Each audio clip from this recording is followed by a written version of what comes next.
Take that chair and scoot back.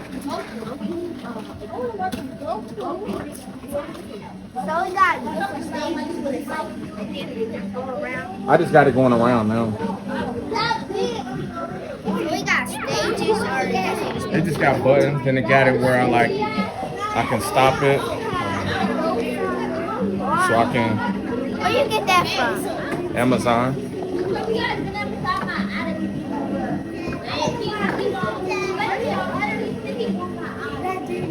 Now it's back. Step right here so I can get you.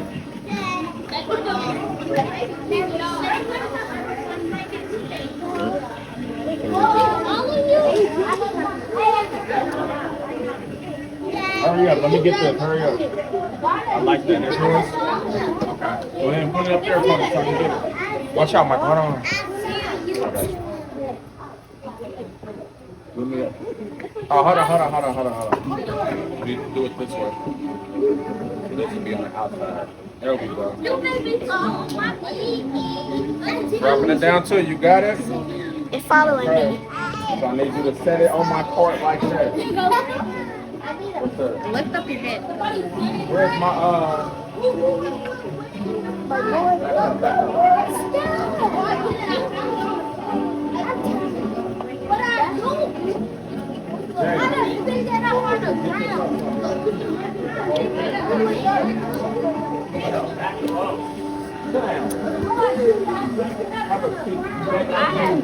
right there.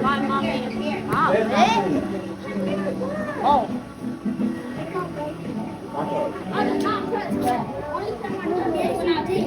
It's not.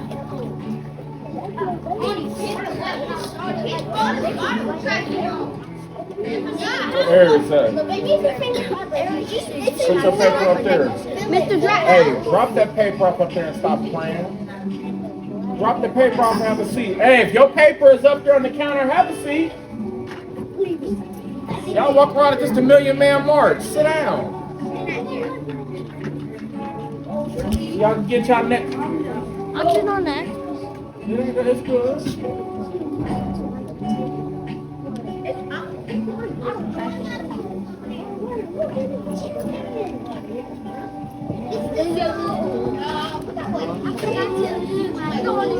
You can finish it up next week. I need you to put it up there though. It's time to go. I'm about to get it right now. That's what I'm doing. Get your paper up there, girl.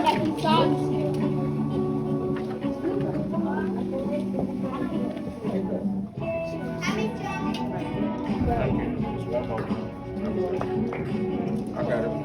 Get your paper up there and find your seat. So what has it been like teaching for CAA? Has this been your first teaching experience? Nah, this is so my degree is in special education, and I actually got a chance to teach when I was in high school back at Princeton. So now I've been teaching for years, but altogether I feel like it's very impactful. It's growing me as a man. I'm able to share my experiences with them. A lot of them I come from where they come from, so to be able to make it a little further than our neighborhood and get a lot of experiences, knowledge, and information, I get to pour that back into them. So it's a blessing. So what made you go from just doing art to teaching? So I always ask God, like, why did I go through certain things? And the answer that I've been getting is because I have the ability to teach it. So everything that we go through, we're not going through it for no reason. We're going through it to be able to teach somebody and further love in the world. So this is literally a part of my purpose. So it was like no way around it.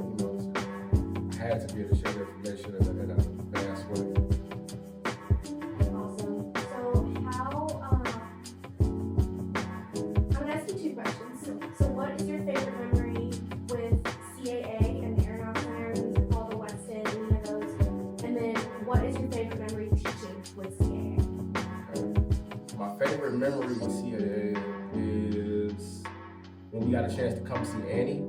So all of the students, they got invited as well. So I ran into some students from Rothenburg and their parents, one of the young ladies here ran up to me, this was 4th grade, ran up to me, gave me a hug. So her mom was like, "Who is that? You know that man?" So Miss McCullum was right there, and I got a chance to meet her mom. And it was just beautiful to share that experience with the students.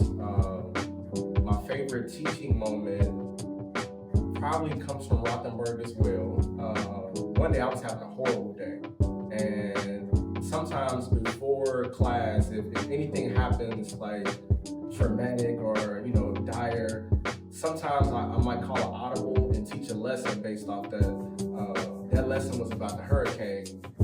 We got to get through the storm in order to find our peace. So when I got there, a student was getting in trouble.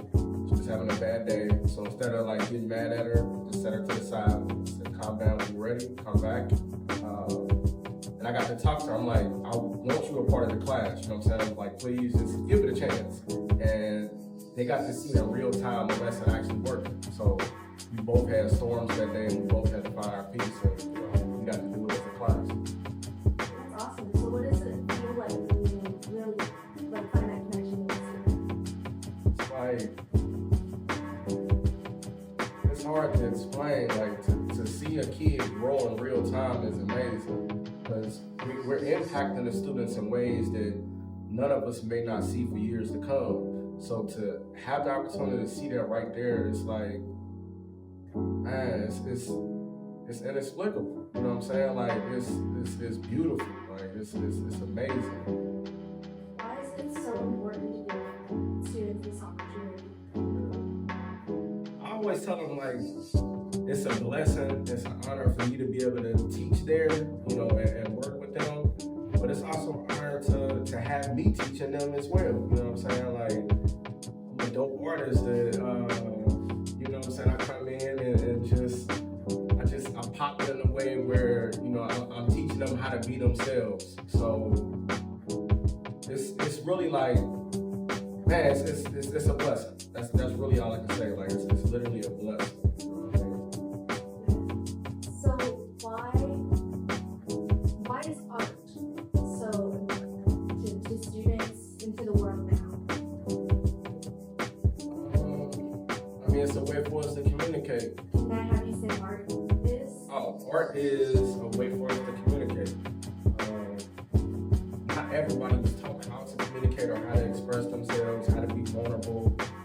Art is a way to really take the anxiety away, literally, and show you how to be yourself in a way for you to spread love in the world. You know what I'm saying? It's a tool. That's awesome. I want to circle back a little bit to your personal life, and as much as you want to share, as little as you want to share. I kind of want to know how you came up to be an artist and what inspired you to get started in art. Yeah, so growing up in Lincoln Heights, I started with a sidewalk chalk and little finger paint. Then we moved to Terrace, and I eventually got into Pokemon and Dragon Ball Z. And we used to draw the cards that we didn't have. So all of the holographic 100 hit point cards we would draw, Charizard and all that. And growing up, I started going outside. In the neighborhood, we call it jumped off the porch. So art wasn't important anymore. It was just being cool, trying to get girls, play sports. And then in college, I got to just reconnect with it with graphic design, and then I started teaching myself how to paint. It made time stop. So if I was going through stuff and I'm just locked in, I can be drawing or painting for 2-3 hours straight. Nothing else matters. Everything freezes. So I want to share that experience, what that feels like with the world, and so they can open up, that type of experience for themselves. That's amazing.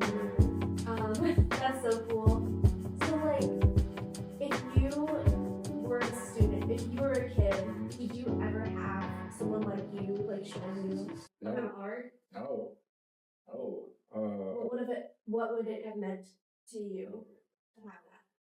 I don't know, because back then, like growing up, I didn't take too much stuff serious. Everything was like a joke. So everything that I was good at was a joke. It's like I'm thinking everybody is good at certain things. So I don't know if I would have took it serious back then. Like everything usually works out how it's supposed to. So the fact that I got to reconnect with it in college and design flyers and uh, I can really see the growth throughout the years. You know what I'm saying? Like everything leads up to this moment, and I just happened how I was supposed to. I wasn't supposed to have a big art influence then, but now I do. So I'm taking advantage of it. So if you were to connect back to like your younger self Mm-hmm. and kind of what you do now, Mm-hmm. like how does that feel to be able to like be this teacher that maybe you didn't have when you were younger? I always had influence. Like, I was always able to like lead a small group of people. I was always different. I always stood out. I was always to myself. I was always expressive, or at least trying to be. Yeah. So it's like you can like literally see my growth like on my Facebook, like over the years. I just developed into this, but it's like I've always been this person. I just got older. Yeah. And then you started teaching. Yeah. It's like I was always teaching though. Like when you got influence, like when you growing up in a neighborhood, like you learning. I was able to like catch the bus to different neighborhoods. So, I went to West High. So a lot of people in my neighborhood went to different schools. And I'm learning different information and like bringing it back to the neighborhood and having powwows. And, now I'm learning new slang. I'm learning new style. So it's like I always been teaching, but it's intentional now. So I know like, I know they watching, like they watch my YouTube. I know they're really paying attention. So the impact is a little different now. Like it's high stakes now. You know what I'm saying? It's life or death, really. Kids are dying young. They going to jail from bad influences. So yeah, serious though. Where there's friendship. Oh, I'll definitely sit here. That's the one that is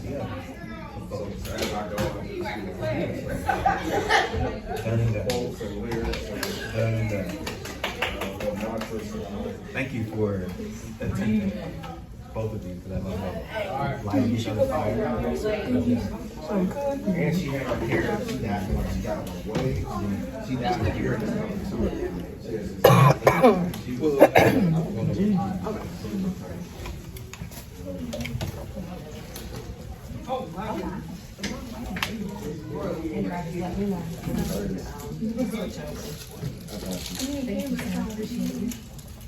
Is that everybody?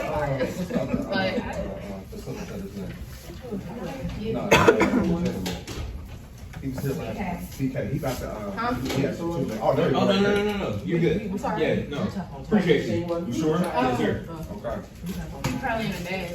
All right. So look, real quick, I like to just usually I try to do this in a way that the audience feels comfortable. But I want to know your name. I want to know your school and what grade you in.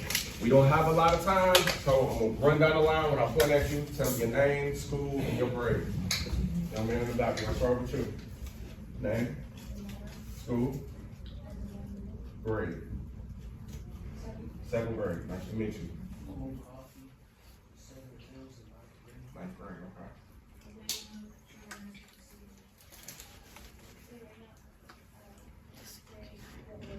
One word.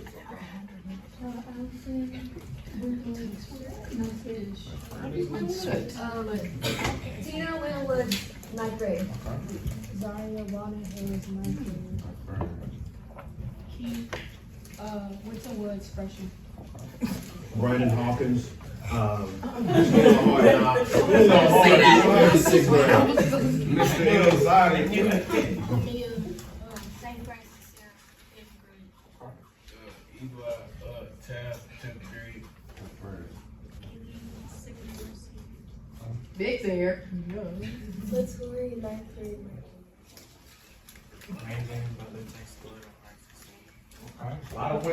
woods, a lot of winning woods.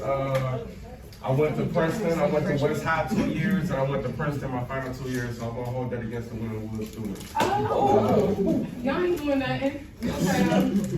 All right, I'm gonna keep it moving, y'all. This is, so I'm here to talk about fashion, different mixed medias. I'm gonna tell you about some different prints and fabrics and stuff that I've been using throughout the years and how I've elevated to actually designing my clothes and styling my clothes now. So you can go ahead. So professionally, I go by Drye. I write it on my clothes and my artwork a lot. I'm an educator, I'm a teaching artist, I'm a visual artist, a graffiti writer, and a stylist. So when I'm customizing like pieces like this, I call it styling. It's a one-on-one piece. I only can do in that moment, and it's just for you. It's a special moment, so keep going. This is how we dressed in it. Oh man, my whole the format of it is messed up. But, this is how we dressed in the early 2000s. So when I was in high school, this is how we dressed. I was skinny. I probably wore like a 28, but I was wearing like a 38 pants, 5X t-shirts. We always had a keychain. We was always sagging. So this is my early inspiration growing up. Now, after that, we got put out of Wind Terrace. I ended up leaving. Well, I got put out of West High. Ended up transferring to Princeton. My style started developing. So I'm watching BET. I started dressing like a rock star. I had the ice cream sneakers on, wallet chain. I was turned. You know what I'm saying? I wore that to the East-West All-Star game. I walked in, everybody just like looking. But I wasn't confident enough for that type of attention yet. I wasn't ready for it. But I just kept going. So this is college now, Central State. Preppy look, you know what I'm saying? Street style. So now, before I'm wearing like a lot of cottons, leather on the shoes. At this point now, I'm wearing like tweed jackets. I'm wearing leather, what was it, like Chelsea boots and different sneakers. So I'm just like experimenting, silk ties and stuff like that. This was Forever 21 Men's, used to be in Tri-County Mall. So you see, I'm trying to like get the content back then, you know what I'm saying? It's like, oh, hey, I'm getting the content. So at Central, you in college, you developed. I developed from a boy to a man at Central State. So now, I came like this, like the rock star. I left like this, you know what I'm saying? So now I'm like dressing up every day. So I'm still wearing like the tweeds. I'm still wearing, what am I wearing? My favorite Prince then is like Gingham, Prince of Wales check, Bird's Eye PK. Like I'm wearing stuff like that now. I'm wearing the loafers and stuff now. So I'm blogging. I used to, you know who DJ Envy is from the Breakfast Club? So I used to do the high fashion on his website back then. This was 2014. So I'm leaving Detroit, headed back down to Cincinnati, and then you can keep going. So my, after I'm getting settled at Central State, I created this brand called Complex Heart. So if you see me now, you will see this is my logo, but it used to be a clothing brand. So I had t-shirts, just like the regular stuff, t-shirts. I'm wearing the cotton t-shirts, hoodies. I'm learning 50-50 blends and stuff like that. I'm learning like Prima cotton and just high cottons and stuff like that. So I'm experimenting still. I'm styling now, putting looks together. She was bad too, putting looks together. She was like, I always want the model for you. Keep going. So express yourself. Style is an art show for your emotions. Like how you feeling, it's gonna show. Like I feel like I'm turned right now. You know what I'm saying? I'm out here, I'm being one-on-one. I'm out here with y'all kicking. I already got a good report on y'all, so I'm feeling good. You know what I'm saying? My emotions is up, and it looked like it. So this is something I customized. Now I'm tie-dyeing different cottons. I'm painting leathers now. Now I know exactly how to do it. Like developing in my first stages, I didn't really know how to do it. I'm using acrylic paint now. I know you use leather paints and you gotta take the top coat off and stuff like that. So keep going. I call my style designer graffiti, my one-on-one pieces. So I do it live at events. So artists, we paint live. I either paint a canvas live, I paint a model live. So my style throughout the years, now I'm still graffitiing, but that's what I was doing, like the acrylic paint, using spray paint directly on the leathers. I wasn't taking the top coat off. Over time, it'll wear down, but I had to learn and develop throughout the years. Keep going. This is this outfit. This was the fashion show we just had. I was backstage painting her with this on. This is like after the show. She was a tall, slender model. As you can see now, I'm on obviously the leathers. I love the leathers, like popping out with the jacket, so I can put different specialty paints, reflector paints, glitter paints, and you know what I'm saying, creating colors that not everybody I've seen before. So keep going. Now, I'm still, you know, my style now, I'm still experimenting, switching it up. I might pop out with a cape, so I'm wearing like different knitted wear as accessories now. I'm wearing like jumpers, I'm still wearing the leathers, I'm customizing the shoes and stuff now, making artwork to match the shoes. So like, paintings are accessories to me, you know what I'm saying? Keep going. All right, so this is the Drye experience. This is my, you know, in college days, you might hear like matriculation, my development throughout the years, different textures, different fabrics, and different inspiration. If you want to follow along, feel free to take a pic.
Back